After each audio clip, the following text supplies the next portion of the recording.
अस्सलाम वालेकुम। Important tips देने लगा हूँ, जब भी एफआईआर दर्ज करवाएं तो उससे पहले ये बातें हमेशा जहन में रखें। सबसे पहले जब भी अपनी कोई दरखास्त जमा कराएं ताकि वो कल को एफआईआर की शक्ल अख्तियार करे, तो उसके अंदर वक्त जो है वो बिल्कुल ठीक आपका मेंशन होना चाहिए। उसके अंदर किसी किस्म की कोई खामी नहीं होनी चाहिए।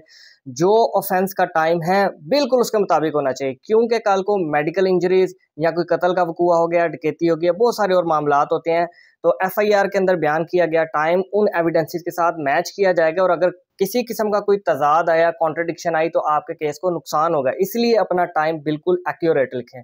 नंबर 2, एफआईआर दर्ज करवाने के लिए वकूए और एफआईआर के दर्ज करवाने का जो टाइम है वो कम से कम होना चाहिए। फौरी तौर पे दर्ज करवा दें एफआईआर अगर कोई वकूआ हो गया, या कम से कम आप उसकी दरखास्त तो थाने जाके जमा करवाएं, ताकि ये चीज़ रिकॉर्ड पे आ जाए कि जनाब ऑफेंस होने के बाद एक शख्स थाने में गया था, वो बैठ नहीं था रहा, वो सो नहीं था रहा। इसकी वजह यह है कि अगर आप जाके एप्लीकेशन टाइम पे नहीं देते ऑफेंस होने के बाद या जुर्म होने के बाद, तो हर गुजरते दिन, हर गुजरते घंटे को कल को आपको एक्सप्लेन करना पड़ेगा कि क्यों लेट हुए जी, आप किधर थे, आप किधर सोए हुए थे, आप बीमार तो नहीं थे, या आप किधर थे। तो जो दूसरा फरीक होगा वो इस चीज़ का फ़ायदा लेगा, मुलजिम जो है इस चीज़ का बेनिफिट लेगा, और वो ये कहेगा कि जनाब ये प्लानिंग कर रहे थे, ये बैठ के मुशावरत कर रहे थे, ये वकील के पास गए थे, ये मोअज़्ज़िज़ीन इलाका के पास गए थे, परिया पंचायत में इन्होंने प्लान किया कि इस तरीके से मुझे फंसाया जाए। इसलिए आपने डिले नहीं करना, डिले करेंगे तो आपके केस को नुकसान होगा। इसके बाद जब भी आप एफआईआर दर्ज करवाने लगे या उसकी एप्लीकेशन थाने में दें, तो अपनी एप्लीकेशन के अंदर प्रॉपर गवाहान को मेंशन करें, बाय नेम, बाय एड्रेस, और उनके वल्दियत वगैरह जो भी है। गवाह अगर आप मेंशन नहीं करेंगे अपनी एफआईआर के अंदर या दरखास्त के अंदर, तो उसका नुकसान ये होगा कि आप अपने केस को प्रूव नहीं कर पाएंगे। हमारा कानून ये कहता है कि किसी भी फैक्ट को फैक्ट साबित करने के लिए 2 गवाह चाहिए, और अगर आपके पास 2 गवाह नहीं होंगे तो आप अपने केस को साबित नहीं कर सकते। 100 में से सिर्फ 1 या 2 ऐसे केसेस होंगे जिनको गवाहों को लाने की भी ज़रूरत नहीं होती, वो डॉक्यूमेंट बेस्ड होते हैं, लेकिन वो और इकसाम होती हैं। ज़्यादातर आपका वर्बल एरिया ही जो है मूव करता है आपके केस को साबित करने के लिए, इसलिए 2 गवाह लाना लाज़िम व मलज़ूम है।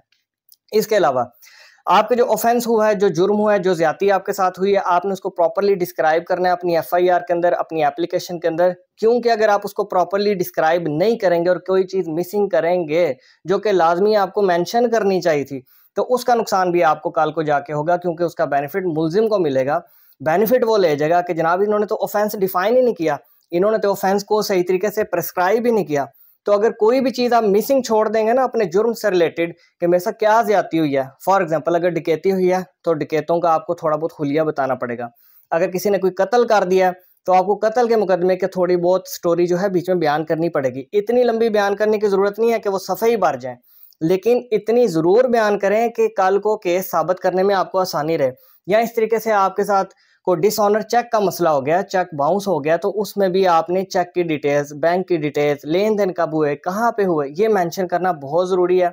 आप ये नहीं करेंगे तो कल को जो है बेल ले लेगा आपका जो अपोजिट फरीक है, अक्यूज जो है, या ट्रायल में बरियत उसकी मुमकिन हो सकती है। इस तरीके से कम तजाद लेके आए अपनी स्टेटमेंट्स के अंदर, कॉन्ट्रडिक्शंस नहीं आनी चाहिए, और जो आपके गवाहान हैं उनकी भी स्टेटमेंट्स तफ्तीशी के साथ प्रॉपरली उनकी करवा दें, लेट ना करें।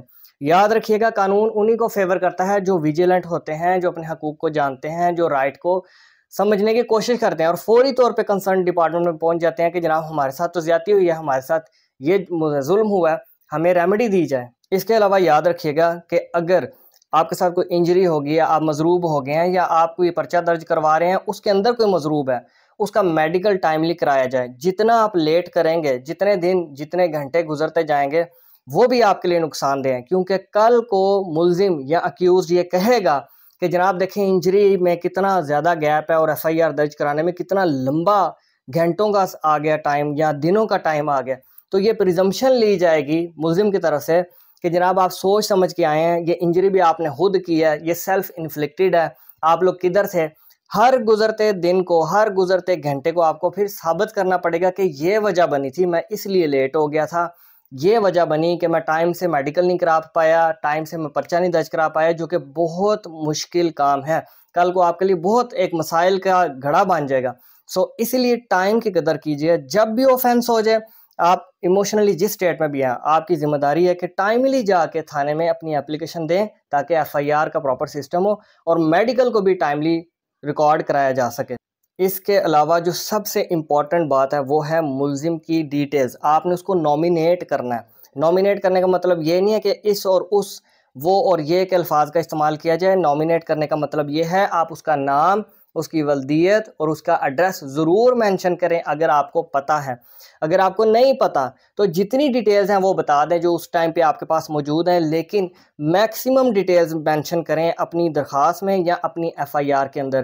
क्योंकि अगर नॉमिनेट करेंगे तो ये तो बहुत अच्छी बात है, कल को बेल लेने में उसके लिए बहुत सारे मसाइल होंगे और उसको फाइट करने पड़ेगा केस के लिए, बेल लेने के लिए या ट्रायल में बरियत के लिए। और अगर आप नॉमिनेट नहीं करेंगे, बावजूद इसके कि आप नॉमिनेट कर सकते थे, आपको नाम भी पता था, सारी चीज़ें वगैरह उसकी डिटेल्स पता थी, तो फिर ये एक नुकसानदेह बात होगी आपके केस के लिए बतौर मुद्दई, बतौर प्रोसिक्यूशन। तो नॉमिनेट करना एक बहुत इंपॉर्टेंट, बहुत ज़रूरी चीज़ है क्रिमिनल केसेस में।